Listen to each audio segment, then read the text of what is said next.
सभी भक्तजनों को पूर्ण चंद्र पांडे का सादर प्रणाम। भक्तजनों, प्रजातंत्र के इस युग में कई लोग पद और प्रतिष्ठा के लिए झूठ बोलते हैं, लोगों को बहकाते हैं, लालच देते हैं, एक दूसरे को नीचा दिखाने पर तुले रहते हैं।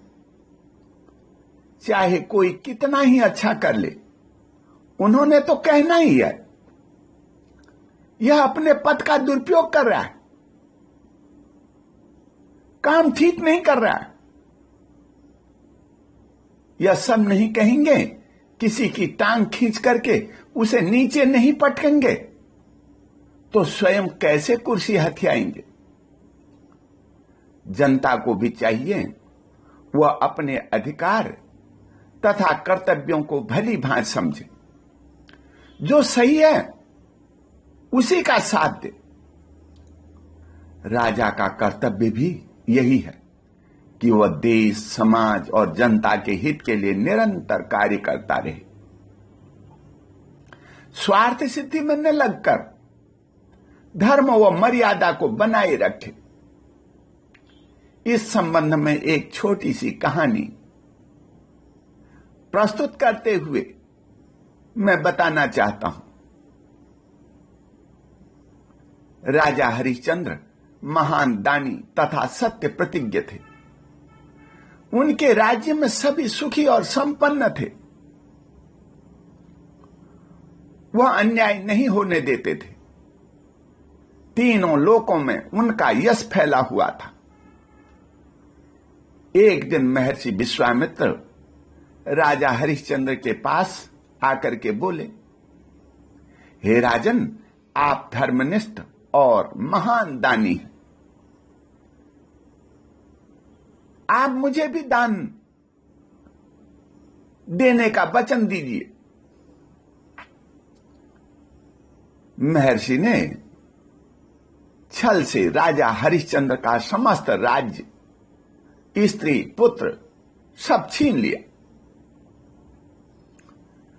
जब प्रजाजनों को इस बात का पता लगा तो पूरे राज्य में अराजकता और हिंसा का लावा फूट पड़ा। राजा सर्वसंपन्न है, बलशाली हैं, हम सबके पिता तुल्य हैं। हमारे होते हुए विश्वामित्र की क्या हिम्मत, एक सामान्य भिक्षुक हमारे राजा को ठगे। यह सोच करके लोगों ने महर्षि विश्वामित्र को पकड़ लिया। एक ने विश्वामित्र के हाथ पकड़े, दूसरे ने टांग खींची, तीसरा दाढ़ी पकड़ करके जैसे ही गर्दन मरोड़ने लगा तो राजा हरिश्चंद्र ने कहा, ठहरो, यह बात अच्छी नहीं। ऋषि मुनियों को इस तरह मारना अन्याय है। तभी प्रजाजन बोले, हे राजन, यह दुष्ट है जो छल कपट से दूसरों के धन तथा संपत्ति का हरण करता है। उसे मार डालना कोई अपराध नहीं। यह सुनकर राजा हरिश्चंद्र ने सभी को शांत करते हुए कहा, मेरा राज्य और प्रजा इन ऋषि मुनियों के आशीर्वाद से ही फली फूली है। ये सनातन धर्म के मूल आधार हैं। इनका प्रत्येक विधान मंगलमय है। विश्वामित्र जी के साथ कोई अन्याय हो, इससे पूर्व मैं प्राण त्याग दूंगा। अहिंसा और सत्य के मार्ग पर चलना तथा दिया गया वचन